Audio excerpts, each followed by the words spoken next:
Everything in my life felt out of control, except my eating.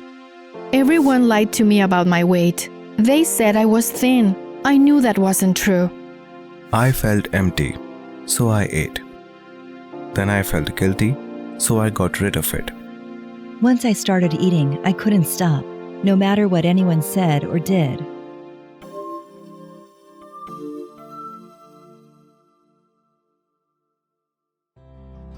These are the voices of feeding and eating disorders. These affect millions of Americans and usually begin during adolescence.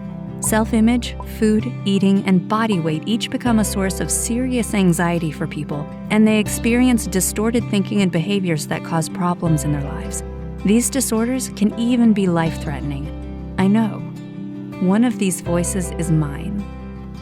My own diagnosis was anorexia nervosa. I know now that it can be one of the most dangerous of all mental health disorders. I'm so glad that I got help.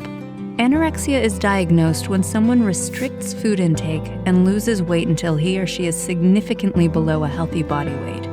In my case, I got really underweight, although I didn't see it that way. My menstrual cycle stopped and I was exhausted.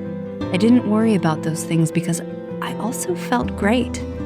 Feeling in control of something in my life made it easy to deny there was a problem. A lot of people with anorexia feel the same way, but if it's left untreated, anorexia can cause really serious medical conditions like bone and heart problems, and even lead to death.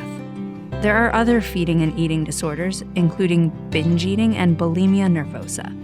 In binge eating disorder, people eat large amounts of food in a really short period of time. They feel out of control and helpless about their desire to eat, yet they can't stop. Binge eating disorder can also lead to a lot of medical problems like obesity, high blood pressure and cholesterol, and diabetes. People say they feel disgusted with and ashamed of themselves, which may be a result of the behavior, but also might promote the behavior.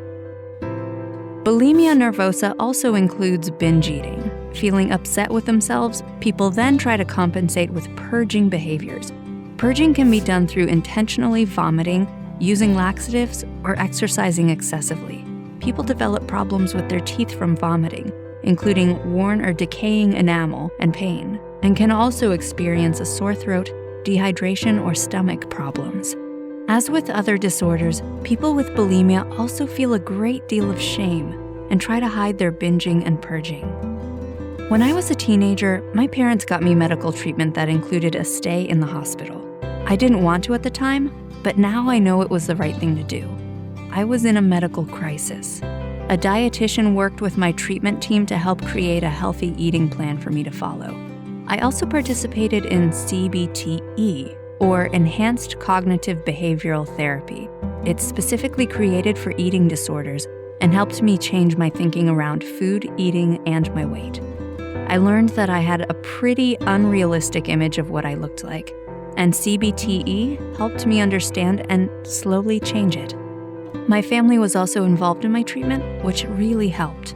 Each piece of the program I did is backed by evidence saying it works. Other therapies are proven to work as well. Interpersonal therapy, or IPT, helps people understand their eating behaviors as well as how they interact with people in their lives. Finally, some people with eating disorders get benefits from medication, which helps with those stubborn thoughts, as well as the depression and anxiety that often comes along with these diagnoses. My experience with anorexia nervosa was life-changing. I understand now that food can become more than just food for some people. It can take over thoughts and feelings, but with evidence-based treatment, they can get their lives back and develop healthy relationships with food. I know, I did.